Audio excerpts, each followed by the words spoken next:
વાવથરા જિલ્લામાં આગામી સ્થાનિક સ્વરાજ્યની ચૂંટણી 2026ને લઈને રાજકીય માહોલ ગરમાયો છે ત્યારે ભારતીય જનતા પાર્ટીએ એટા ખાતે વિકાસ સંકલ્પ સભા યોજીને ચૂંટણી પ્રચારની શરૂઆત કરી છે।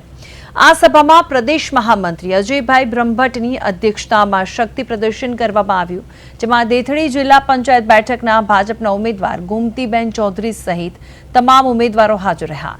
જિલ્લા ભાજપ પ્રમુખ નરેશ ઠાકોરે કોંગ્રેસ પર આકરા પ્રહારો કરતા જણાવ્યું છે કે કોંગ્રેસના લુખ્ખા તત્વો નહીં પરંતુ જનતા જ અંતિમ નિર્ણય લેશે। તેમણે વધુમાં કોંગ્રેસ નેતા ઠાકરસિંહ રબારીના નિવેદનોને ભ્રમિત કરનાર ગણાવી અને જણાવ્યું છે કે ભાજપ વિકાસ અને સંગઠનની મજબૂતી સાથે ચૂંટણી મેદાનમાં ઉતર્યું છે। આ સભામાં અનેક ભાજપ આગેવાનો ઉપસ્થિત રહ્યા હતા અને ચૂંટણી પ્રચારને વધુ તેજ બનાવ્યો હતો। હમણાં કોંગ્રેસના આગેવાન ખૂબ ભ્રમિત થઈ ગયા છે અને જાહેરમાં બોલી રહ્યા છે કે ભારતીય જનતા પાર્ટીના કાર્યકર્તાઓ પોલીસનો સહારો લઈ રહ્યા છે અને પોલીસ ના હોય તો આવી જો અમે મોરે મોરે લડવા, એટલે આ તો શું આપણે તલવારનો ધોકો લઈને લડવાનું છે?